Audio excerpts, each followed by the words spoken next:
For more on today's news, we welcome in GolfChannel.com senior writer Rex Hoggard from Palm Beach Gardens. Rex, what are you hearing on the ground at the Honda Classic?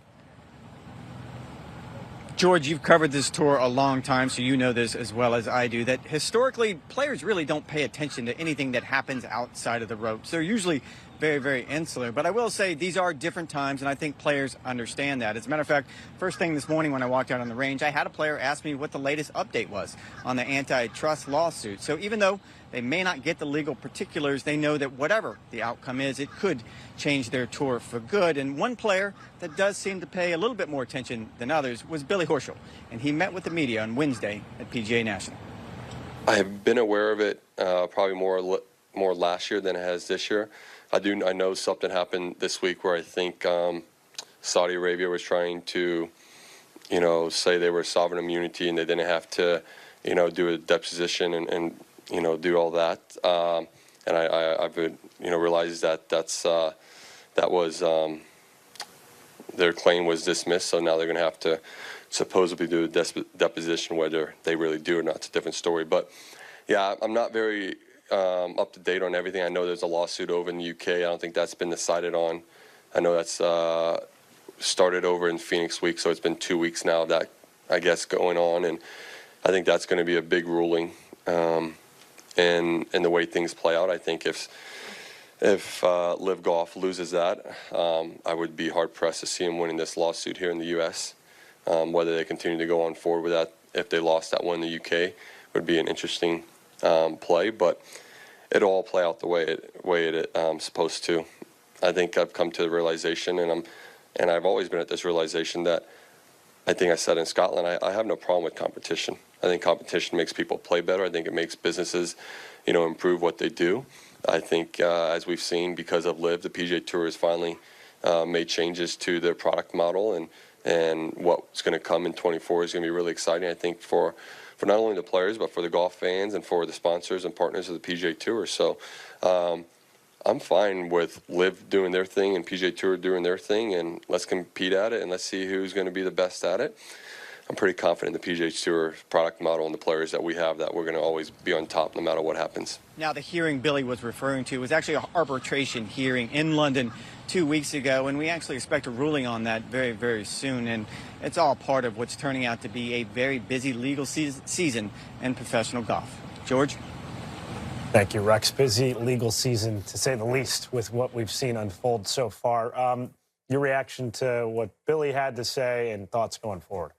I think Billy's sentiments are probably a majority opinion among PGA Tour players, that they don't have a problem with the competition. What they have a problem with is that those who left for the competition are litigating to come back here. And the options are really narrowing, in a sense, for LIV Golf here, because you can't, on one hand, claim the protection of the United States court system and then claim, as the Saudis have, that it doesn't actually apply to you when it's inconvenient. And it should be clear here why this litigation is happening. The litigation is an attempt to make real the fantasy Greg Norman sold his players, that they couldn't be banned by the PGA Tour, that they would have the right to cherry pick whatever events they choose. And it's now the Public Investment Fund and its governor, Yasser Al-Rumayyan, who's one of the most powerful men in Saudi Arabia.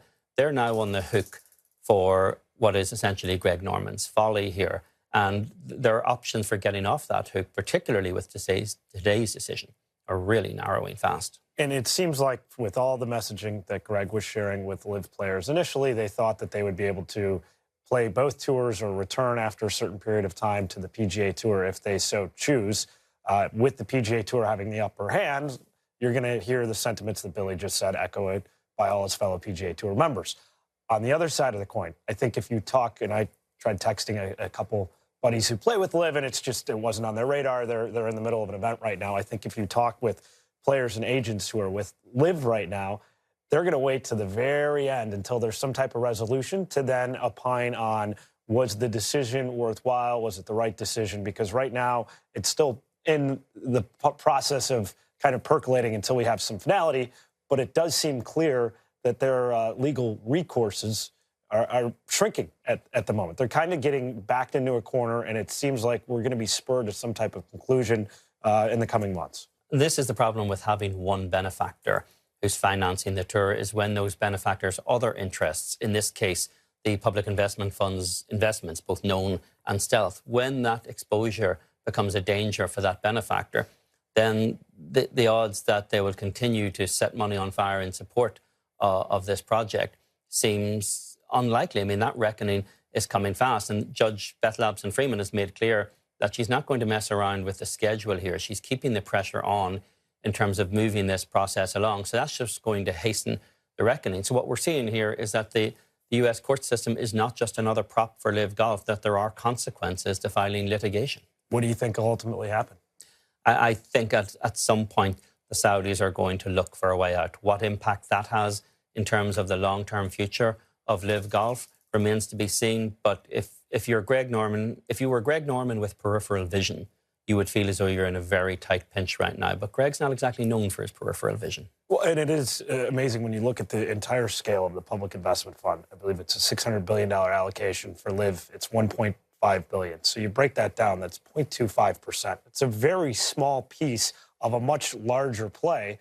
So I thought it was very shrewd to what you said, where at a certain point, from a legal standpoint, if you see diminishing returns, then you're not just going to try and keep litigating in different countries around the world. Like, it's basically US and UK are the two main hubs. Yeah, there's a lot of money behind this fund, but everyone has a reckoning on the finances, even Saudi Arabia at this point.